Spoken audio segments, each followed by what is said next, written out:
안녕하십니까. 저는 이제 70 먹은 할머니입니다. 제 기구한 인생에 대해 넋두리를 하고 싶었는데 이렇게 사연을 올리는 채널이 있다니 참으로 좋네요. 며느리들이 열심히 보고 있길래 저도 부탁을 해서 사연을 올려봅니다. 저에게는 참으로 슬픈 사연이지만 앞으로는 행복만 가득할 예정이라 슬픈 이야기 툴툴 털어내려 써봅니다. 말주변 머리가 없어 며느리들이 글을 대신 써주느랴 고생이겠지만 나중에 맛있는 거 사주면 되겠죠? 저는 아주 평범하게 자랐습니다. 작게 인쇄소를 하시던 아버지 밑에서 잉크 냄새를 맡으면서 자랐습니다. 어머니께서는 손이 넉넉하신 분이셔서 늘 만든 음식들을 사람들에게 베풀며 살아오셨습니다. 엄청나게 부유했던 집은 아니지만 아버지의 일거리가 끊임이 없었기에 가난에 허덕이는 일 없이 잘 먹고 무럭무럭 자랐습니다. 아버지께서는 늘 저에게 좋은 사람 만나서 시집을 잘 가야 한다고 했었습니다. 그때만 해도 여자가 일을 하면 남자가 놀고 먹는 한량인가 하는 소리를 들었다고 했습니다. 자고로 굶겨 죽이지 않을 남자와 결혼해서 아들, 딸 많이 낳고 살아야 복이 있다는 소리를 듣는다고 했죠. 어머니께서도 아이를 많이 낳아 다복한 가정을 이루고 싶어 하셨었지만 저를 낳고 몸이 안 좋아지시는 바람에 아이를 더 갖지 못하게 되셨다고 했습니다. 하나뿐인 딸이기에 얼마나 애지중지 키웠겠습니까? 그런 저에게 소위 말하는 좋은 남자가 생겼고 양가의 축복 아래 결혼도 하게 되었습니다. 하지만 결혼하고 나서 점점 상황이 이상해졌습니다. 갑자기 시아버지께서 심장마비로 객사를 하셨고요. 시어머니께서는 시아버지를 잃은 슬픔에 시름시름 앓다가 돌아가셨습니다. 결혼하자마자 치룬 장례에 저는 정신이 없었습니다. 거기다가 두 분의 상을 치룬 지 얼마 안 돼요. 저희 아버지 인쇄소에 불이 나서 주변 건물들까지 손해를 끼치고 말았습니다. 한순간에 전 재산을 잃고 주변 상가에게도 피해를 변상해야 했습니다. 그래도 저는 두 분 건강에 이상이 없다는 것만으로도 감사했습니다. 하지만 빚더미에 앉게 되었습니다. 그때는 보험이랄 것도 제대로 없어서 피해 변상은 고스란히 아버지의 몫이었습니다. 저희 남편은 제 부모님의 몫의 빚까지 떠안아 주겠다고 했습니다. 저는 면목이 없었죠. 하지만 정말 좋은 남자였습니다. 저에게 아무런 걱정하지 말라고 우리 마누라 고생은 절대 안 시킨다면서 본인 일을 늘리더라고요. 남편은 건설 현장에서 타일을 붙이는 일을 하는 타일공이었습니다. 몸이 매우 힘들지만 일을 하는 만큼 돈을 벌 수 있는 직업이었습니다. 남편은 일을 늘려서 하루 종일 집에 붙어 있지 못했습니다. 그런 남편을 보면서 저희 친정 부모님은 참 마음 아파하셨습니다. 그러다가 어깨를 다친 남편이 잠시 일을 쉬게 되었어요. 목구멍에 풀칠이라도 해야 하는데 너무나도 걱정이 많았습니다. 제 걱정이 늘어나고 한숨이 늘어날 때마다 남편은 늘 미안해했습니다. 미안해 여보, 내가 다치지만 않았어도. 무슨 그런 서운한 소리를 해요. 당신이 이만큼만 다친 것도 너무 다행이에요. 저는 남편을 대신해서 일을 하기 위해 부업을 시작했습니다. 친정 부모님께서도 부업을 하는 저를 보고 같이 도와주시기 시작했어요. 그렇게 소일거리를 하며 한 푼 두 푼 모아 빚을 갚고 남편의 어깨도 회복되어 다시 일을 시작했습니다. 당시에 새로운 건축 양식이 유행하면서 화장실에만 붙이던 타일을 주방이나 거실에도 붙이기 시작했어요. 남편의 일거리는 늘었고 저희 가족은 다시 안정을 찾을 수 있었습니다. 저는 하던 부업을 놓치지 않고 열심히 가게의 보탬이 되기 위해 노력했습니다. 그러던 어느 날 친정 어머니께서 저에게 급히 전화를 하셔서는 혹시 임신했냐고 물어보시는 거예요. 저는 별다른 증상을 못 느끼고 있었는데 순간 생리가 늦어지고 있다는 것을 알았습니다. 그래서 왜 그러느냐 여쭈어 봤더니 글쎄 친정어머니 꿈에 황금거위가 날아와서 황금알 하나를 품에 쏙 안기고 사라졌다는 거예요. 내가 태몽을 꾼 게 확실하지? 아직 몰라요. 생리가 좀 늦어지긴 하는데. 어머 얘, 그럼 임신이 맞나 보다. 근데 내가 이게 태몽인지 아닌지 조금 헷갈렸던 부분이 있는데. 꿈 끝이 별로 안 좋았어요?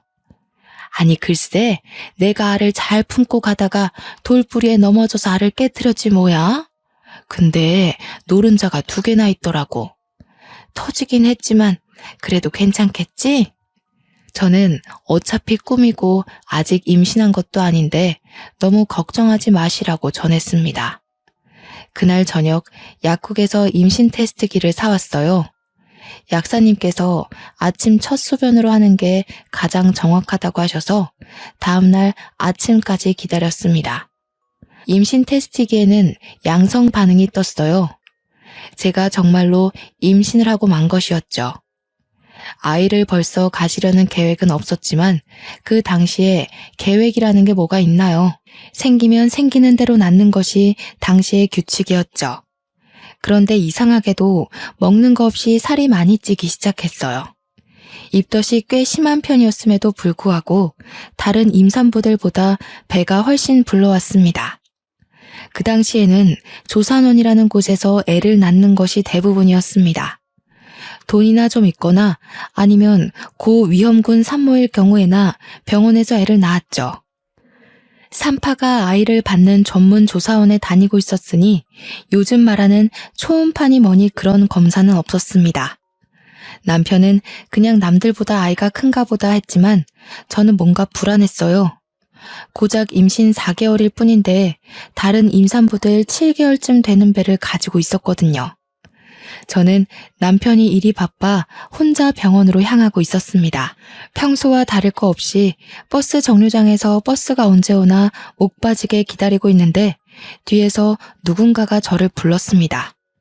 뒤를 돌아봤는데 아무도 없었어요.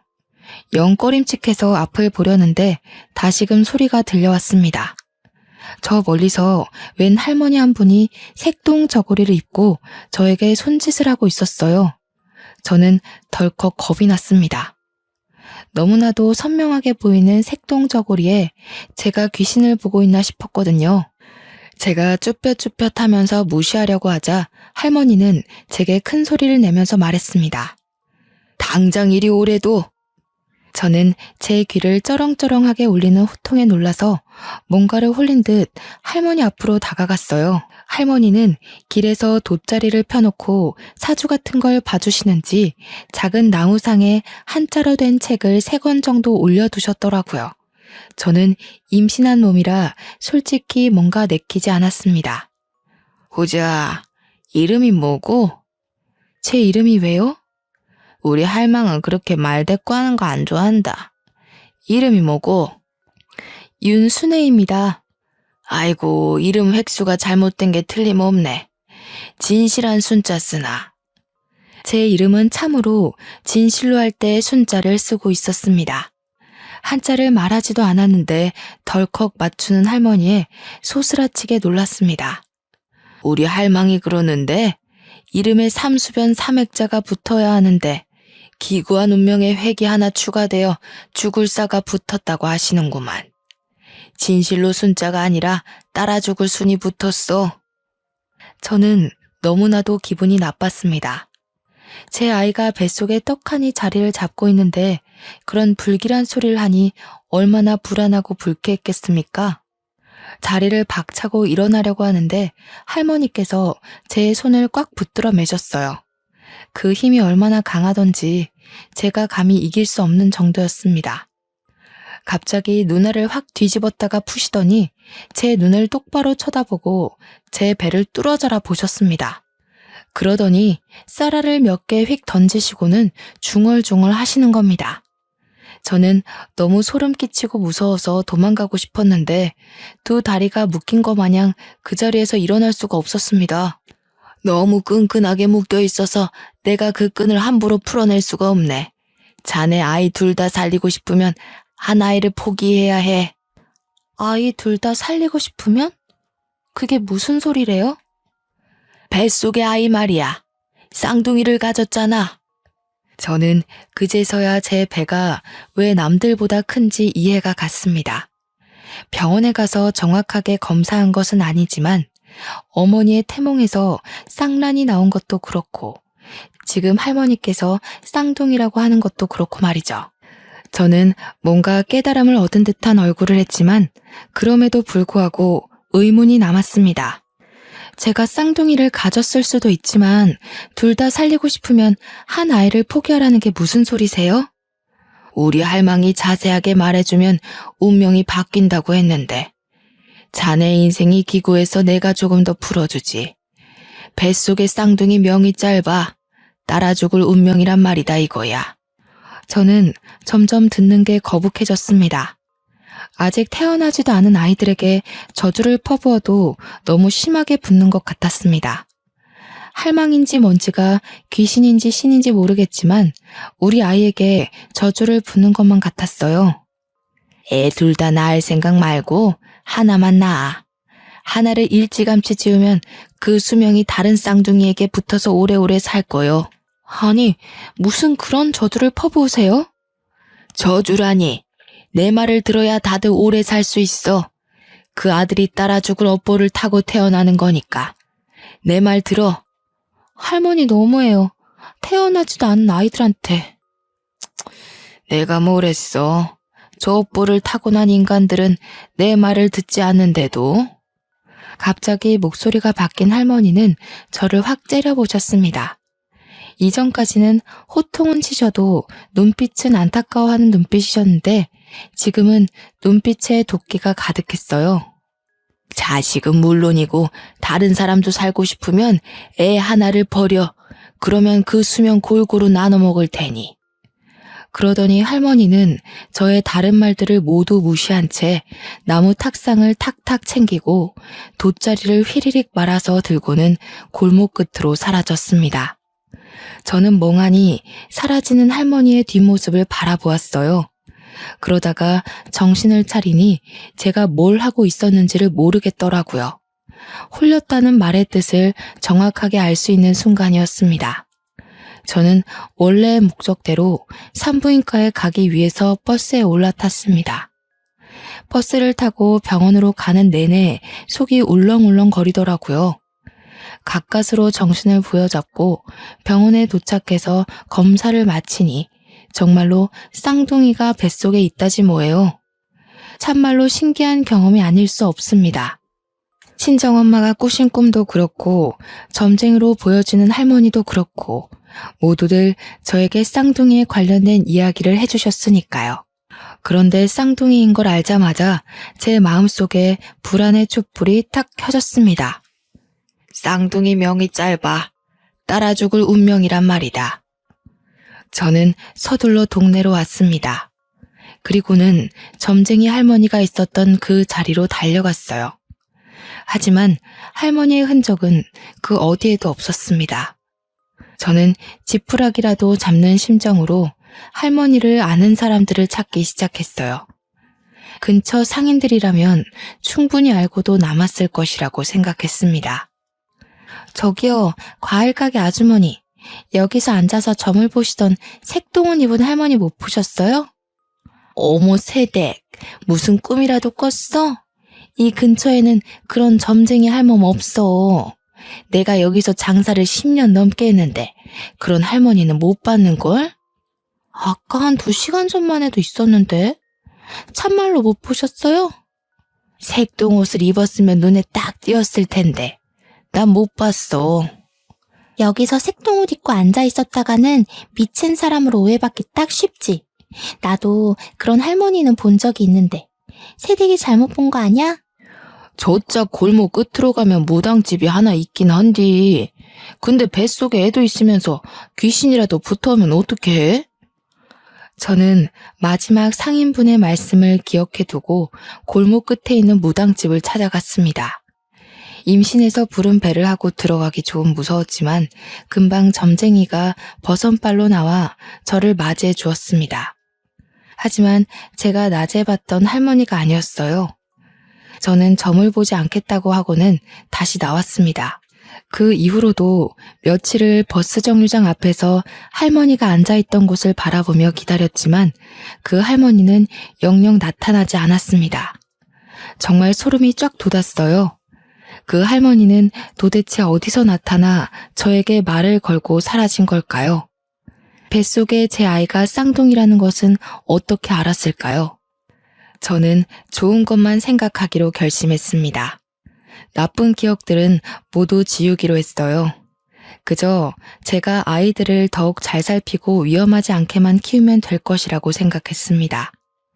시간이 흐르고 흘러 조산원에서 저는 쌍둥이를 낳았습니다. 꼬박 20시간이 넘는 진통 끝에 자연분만을 했고 둘째 아이가 조금 늦게 나오는 바람에 덜컥 겁을 먹었지만 능숙하신 조산사가 아이를 잘 꺼내주었습니다.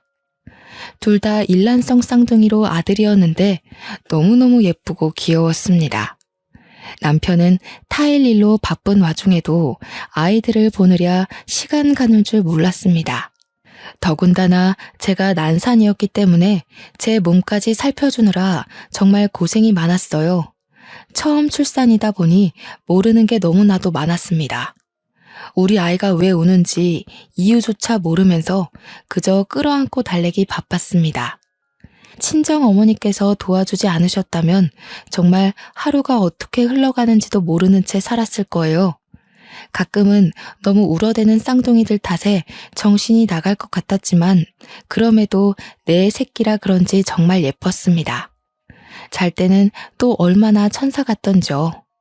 아이를 키우며 정신없이 살았습니다. 너무 정신이 없어서 저희 친정아버지께서 암에 걸렸다는 사실도 모를 정도로 말이죠.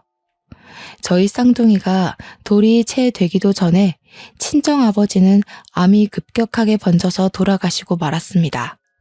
수술이건 항암이건 손을 쓸 사이도 없이 그렇게 갑자기 말이에요. 아버지는 우리 아이들이 밥을 얼마나 잘 먹는지, 걸음마를 언제 뗐는지 엄마 아빠 하고 부르는 것도 모른 채 돌아가셨습니다.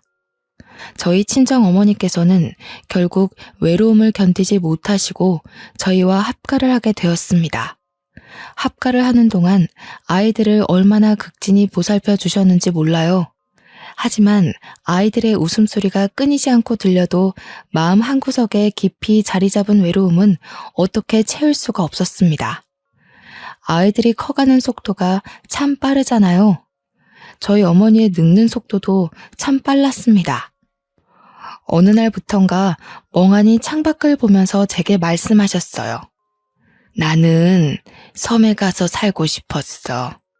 바다도 보고 산도 보면서 공기 맑은 곳에서 네 아버지와 그렇게 늙어가고 싶었지.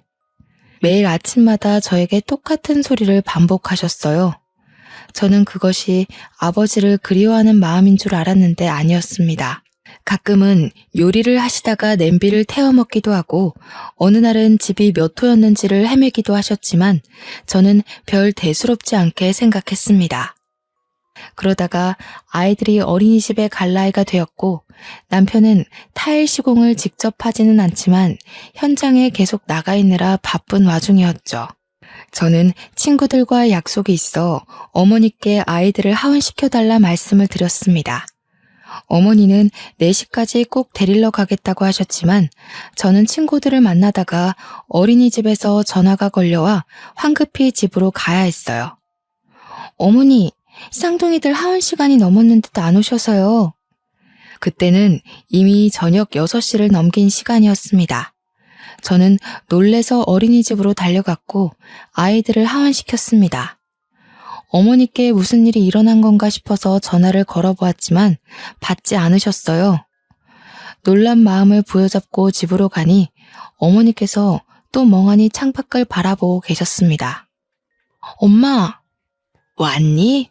그 아이들은 누구니? 저는 소스라치게 놀랐습니다. 어머니는 치매가 오신 거였어요. 그동안 수많은 증상이 있었음에도 불구하고 저는 제가 사는 게 바빠서 그걸 알아차리지 못한 것이었어요. 부랴부랴 어머니를 모시고 병원에 갔더니 이미 치매 증상이 꽤 오랜 시간 있었으며 진행이 된 터라 약으로 조절하기 힘들다고 했습니다. 저는 한동안 눈물로 밤을 지새워야 했습니다. 결국 어머니는 중증 치매 환자라는 검사 결과를 받게 되었고 아이들과 함께 살면서 위험한 일이 반복되어 결국 요양원으로 모시게 되었습니다. 어린이가 되어버린 어머니께서는 요양원에 들어가지 않겠다고 난리를 치셨지만 어쩔 수 없었습니다. 그런데 요양원에 들어가 외로움에 시름시름 앓던 어머니께서는 6개월 만에 자다가 돌아가셨습니다. 저는 너무 놀라서 요양원에 찾아가 혹시 제대로 잘 보살피지 않은 건 아닌지 확인해 보았지만 병원에서도 자연사로 결론 짓더라고요. 그때가 겨우 우리 아들들이 5살일 때였습니다. 저는 결혼부터 지금까지 시부모님, 친정부모님 4분을 모두 보내드려야만 했습니다. 문득 버스 정류장에서 우연히 만났던 할머니의 말이 떠오르더라고요. 자식들은 물론이고 다른 사람도 살고 싶으면 애 하나를 버려. 그러면 그 수명 골고루 나눠 먹을 테니. 소름이 끼쳤습니다. 정말 제 이름의 획순 하나로 이런 일이 벌어진 건가 싶었고요. 우리 아들들이 무탈하게 살 수 있는 방법이 무엇이 있을까 고민하게 되었습니다. 하지만 별다른 수가 없었죠. 병이 있는 것도 아니고 누군가가 우리 아이들을 위협하는 것도 아니었습니다.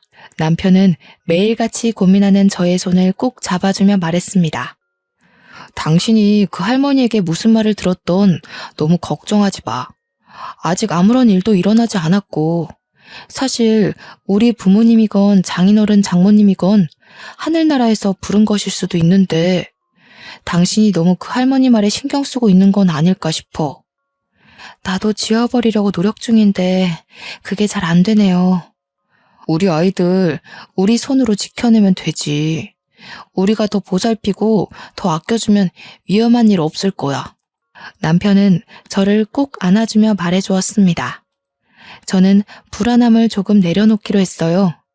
그 뒤로 우리 아들들이 초등학교에 입학해서 체육대회를 할 때도 위험한 일이 생기지 않도록 담임 선생님께 신신당부를 했고요. 학교에서 친구들과 싸움이 나면 불이 나게 달려갔습니다. 그때 당시만 해도 학교에서 체벌이 공공연하게 이루어졌던 시기라 매 학년마다 담임 선생님을 찾아가 체벌은 절대 안 된다고 말씀을 드렸고요. 시장을 다닐 때에도 제가 매일같이 데려갔고 또 데리고 오면서 위험한 상황 자체를 만들지 않으려고 했습니다. 물론 주위에서는 너무나도 극성이라고 손가락질을 하기도 했죠. 하지만 자식 목숨이 달린 일인데 어느 부모가 가만히 있을 수 있겠습니까? 우리 아이들은 무럭무럭 자랐습니다. 울음만 까져도 제가 소스라치게 놀랐기 때문에 정말 남자 아이들로서는 별로 상상할 수 없을 정도로 흉터 하나 없이 잘 컸습니다. 예방접종을 할 때에도 일일이 알레르기 검사를 하고 안전성을 수십 번 물어보고 맞췄으니까요. 아이들이 고등학생이 된 이후부터는 마음이 한결 편하더라고요.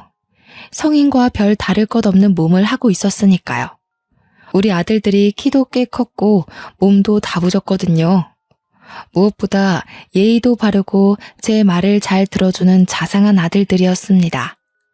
정말 아픈데 하나 없이 다치는데 하나 없이 잘 자라주었습니다.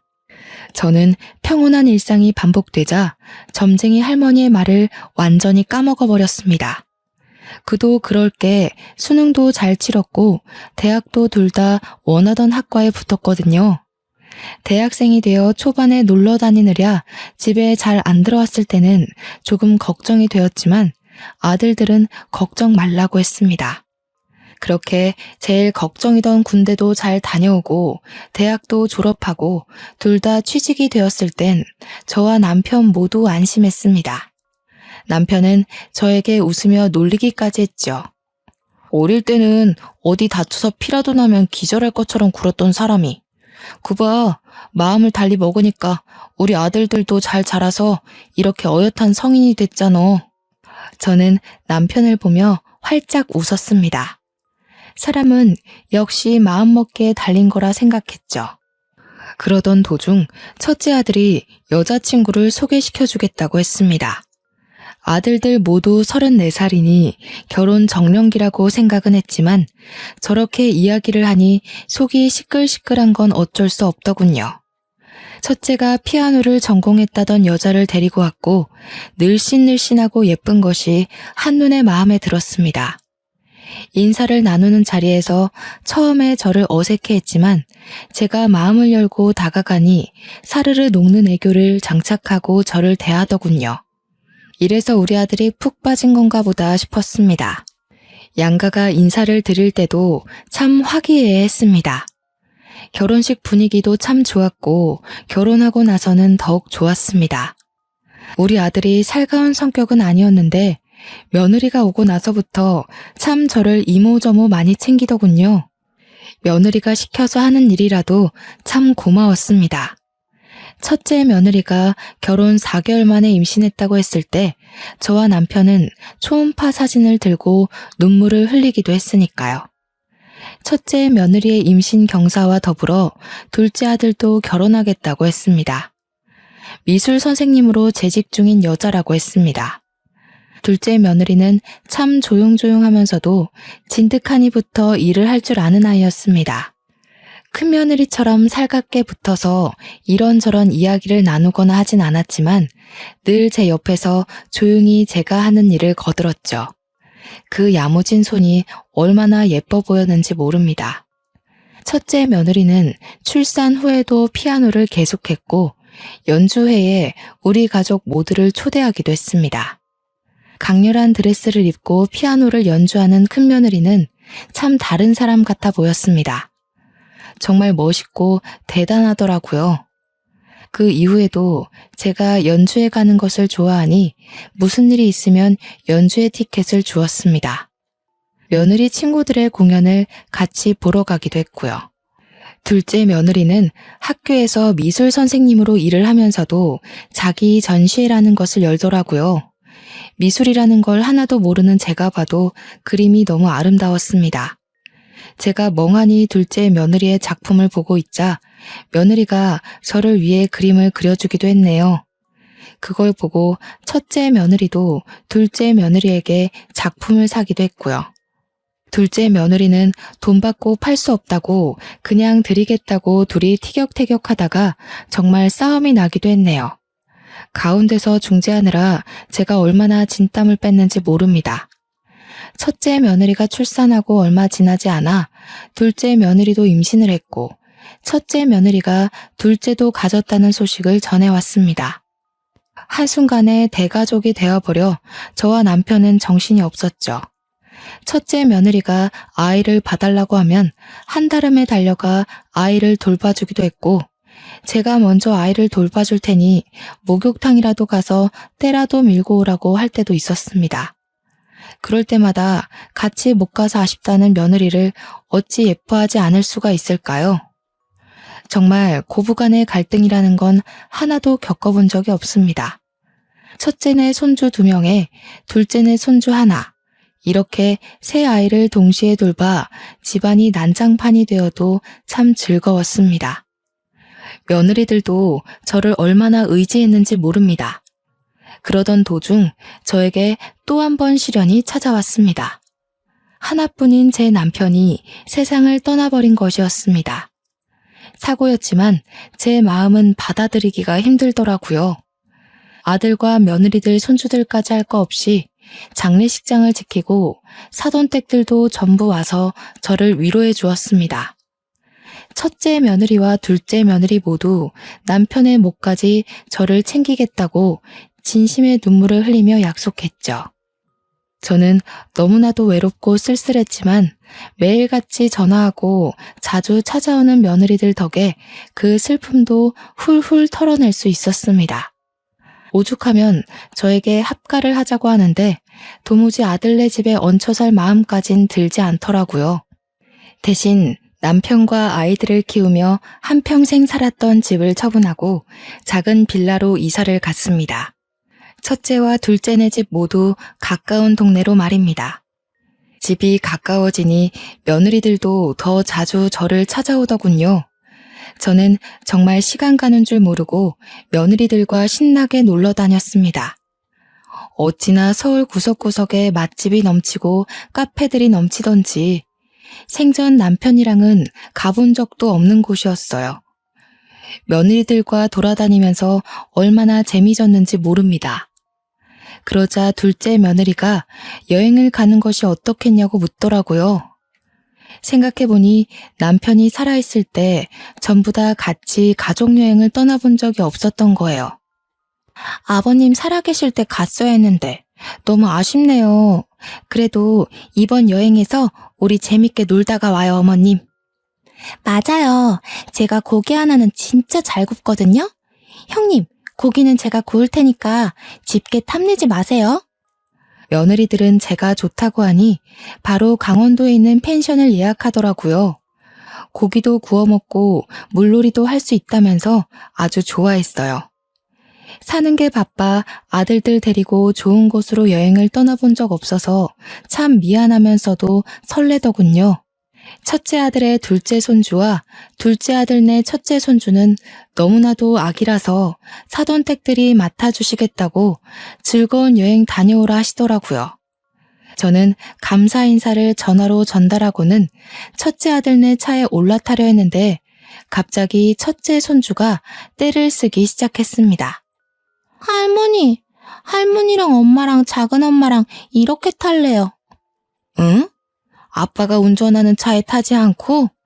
여자는 여자끼리, 남자는 남자끼리. 요즘 유치원에서 여자 남자 편갈라서 논다고 하더니 집에서도 이러네요. 형수님, 조카가 원하는데 뭐 어때요? 저랑 형이랑 운전해서 갈 테니 형 차를 형수님이 운전해서 오시면 되겠네요. 좋아. 손주의 바람대로 여자차, 남자차 나눠서 타기로 했습니다. 첫째 며느리가 운전하는 차에 저와 손주 둘째 며느리가 타고 둘째 아들이 운전하는 차에 첫째 아들이 앉았습니다. 그렇게 강원도 횡성에 있는 펜션에 가기로 하고는 차를 출발해서 한창 고속도로를 타고 있었습니다.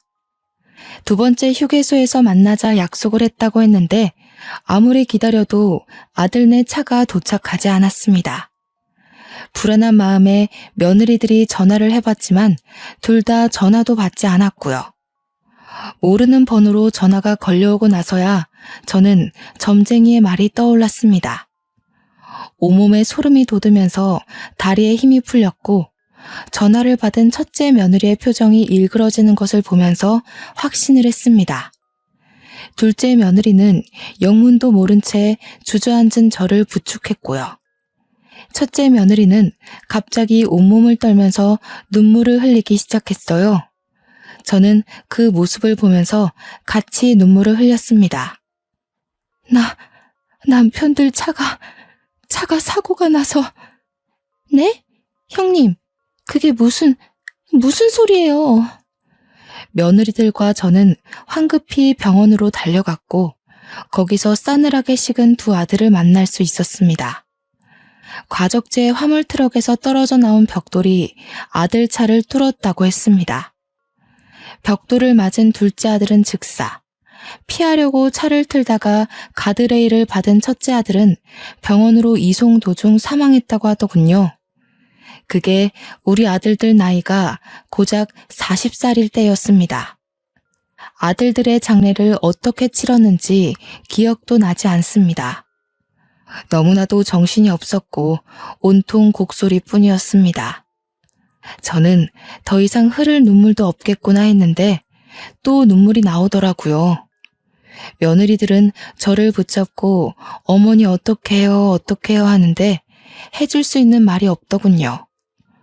발인을 끝내고 장지에 두 아들을 묻고 집으로 돌아와 아무도 없는 텅 빈 집에서 홀로 잠이 들었는데 꿈속에 그 색동옷 입은 할머니가 나타나더군요. 세월이 40년이나 흘렀음에도 여전히 버스 정류장에서 만났던 그 모습을 하고 말입니다. 내가 하나만 살리라고 했잖아. 그래야 수명을 늘릴 수 있다고. 네 이름 획수가 잘못되어 줄줄이 따라가는 거라고 했잖아. 이제 저는 어떡해요? 며느리들까지 무슨 화가 생기면 어떡해요? 네 핏줄의 인연이 모두 끝이 났으니 더 이상 따라가는 사람이 없을 게야. 그 말을 뒤로 한 채 할머니는 사라졌고 저는 꿈에서 깼습니다. 제게 나타나서 더 이상 따라가는 사람이 없을 거라 했지만 저는 불안했어요. 저는 빌라를 매매로 내놓았습니다. 자리가 좋고 신축이라 그런지 금방 좋은 값을 받고 팔 수 있었습니다. 남편과 살았던 집을 팔고 남았던 돈과 빌라 매매값을 합치니 수중에 4억 정도 생기더라고요. 저는 며느리들을 불렀습니다. 그리고 각각 2억씩 나눠주었죠. 며느리들은 절대 받지 못한다며 한사코 거절했지만 제가 큰 소리를 내니 마지못해 받았습니다. 나는 이제 바다도 보고 산도 볼 수 있는 섬으로 떠날 게야. 우리 어머니의 소원이셨지. 이제 나는 신경 쓰지 말고 우리 며느리들 각자의 삶을 찾아가도록 해. 아직 나이도 젊은데 새 출발해야지. 며느리들은 저를 붙잡고 엉엉 울었습니다. 절대 못 보낸다고 평생 같이 살자고 하는 걸 매몰차게 밀어내고는 무작정 제주도로 떠났습니다. 그리고는 무작정 수녀원에 들어가 저를 받아달라고 했죠. 큰 수녀님께서는 제 사정을 묻지도 않으시고 저를 받아주셨습니다. 매일같이 기도를 드리며 스스로 감옥 생활을 자처했습니다. 그런 제가 참 안쓰러웠는지 어린 수녀들이고 큰 수녀님이고 할 것 없이 매일같이 저를 불러다가 맛있는 걸 먹여주시고 좋은 경치를 구경시켜 주었습니다. 그럼에도 불구하고 저는 두 아들들을 먼저 보냈다는 죄책감을 이겨내기 힘들었어요. 그렇게 1년을 넘는 시간 동안 열심히 수련을 하고 기도를 하니 마음 한구석이 한결 편해지더군요. 그런데 어느 날 큰 수녀님이 저를 찾는 사람들이 있다면서 기도를 하고 있는 저를 불러냈습니다. 앞마당에 나가니 첫째와 둘째 며느리들과 손주들이 저를 기다리고 있었습니다. 순간 눈물이 터지는데 흐르는 눈물을 막을 수가 없었습니다. 며느리들도 저보고 눈물을 흘리고 있더군요. 천천히 이야기하라면서 자리를 비켜주신 큰 수녀님 덕에 저희는 이산가족 상봉하듯 끌어안고 엉엉 울었습니다. 어디 가셨는지 알려주지도 않으셔서 정말 못 찾는 줄 알았어요. 알고 보니 저를 찾느라 참 고생했다고 하더군요. 제가 거주지를 옮기지 않고 지내다가 며칠 전에서야 전입신고를 수녀원으로 했는데 그걸 보고는 찾아온 것이었습니다. 어머님, 이제 저희와 같이 서울로 올라가요. 저희 그동안 취직도 하고 대출도 받아서 마당에 있는 주택을 샀어요. 어머님 모시고 살려고 일부러 큰 집으로 구했어요. 내가 염치 없이 어떻게 거기서 살 수가 있겠니? 괜한 짓을 했구나. 나는 여기가 편하고 저희 취업해서 일을 해야 한단 말이에요. 그럼 손주들은 누가 봐주시나요? 어머님이 와서 사랑으로 보살펴 주세요. 우리 남편들처럼 그렇게 키워주세요. 울면서 떼를 쓰는 며느리들에게 매몰차게 돌아가라 이야기를 하지 못하겠더군요. 며느리들은 인근에 숙소를 잡았다면서 기다리겠다고 꼭 같이 돌아갈 거라고 했습니다. 제 이야기를 대충 들은 큰 수녀님께서 무슨 걱정이 있으냐며 며느리들을 따라가라고 하시더군요. 우리 자매님께서 앞으로 얼마나 더 이 세상에 있다가 하나님의 부름을 받으실지 모르지 않습니까? 마지막은 가족들과 함께 오순도순 지내시면 얼마나 행복할까요? 저는 큰 수녀님의 말씀에 큰 결심을 하고 며느리들에게 연락을 했습니다. 내가 너희들에게 큰 짐이 될지는 모르지만 나 또한 내 가족과 함께 지내고 싶어 못 이기는 척 따라가마. 하지만 이거 하나만 약속해다오. 언제라도 좋은 사람이 나타나면 뒤도 돌아보지 않고 떠나는 게야. 어머님, 꼭 약속할게요. 하지만 어머님도 저희가 좋은 사람을 만날 때까지 절대로 만남을 강요하지 마셔요. 저희가 절대 죄책감이나 마음의 응어리 같은 게 남아서 이러는 거 아닌 거 아시죠? 정말 어머님과 함께 할 때 너무 행복했고 그 행복이 그리워서 모시고 살겠다고 결심한 거였어요. 나도 너희와 함께 할 때 참 행복했단다. 하지만 죽은 아들들 때문에 이러는 거면 내가 너무 부담스럽구나. 저희는 그저 어머님과 함께 하고 싶은 것뿐이에요. 말씀대로 약속 꼭 새겨 드릴게요. 며느리들은 걱정 말라고 약속을 꼭 하겠다고 했습니다.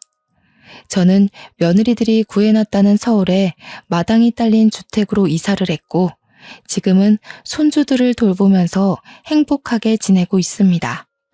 우리 며느리들에게 좋은 사람을 언제든지 찾아가라 했지만 약속만 해놓고 지키지도 않네요.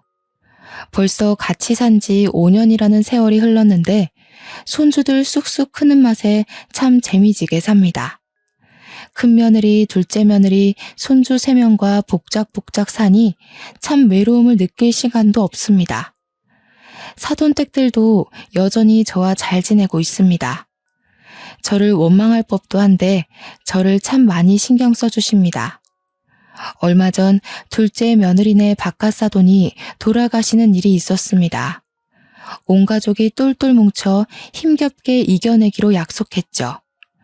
둘째 며느리네 안사돈도 우리들의 집으로 모시고 오기로 약속했습니다. 이렇게 온 가족이 하나 되어 살 수 있다니 얼마나 기쁜 일입니까? 앞으로도 영원히 우리 가족은 하나 되어 행복하게 살 겁니다. 나쁜 일은 다 잊어버리고 더 이상 보이지 않는 무언가에 휘둘리지 않으면서 말이죠. 저희 가족의 화창한 봄날을 모두 응원해 주세요. 감사합니다.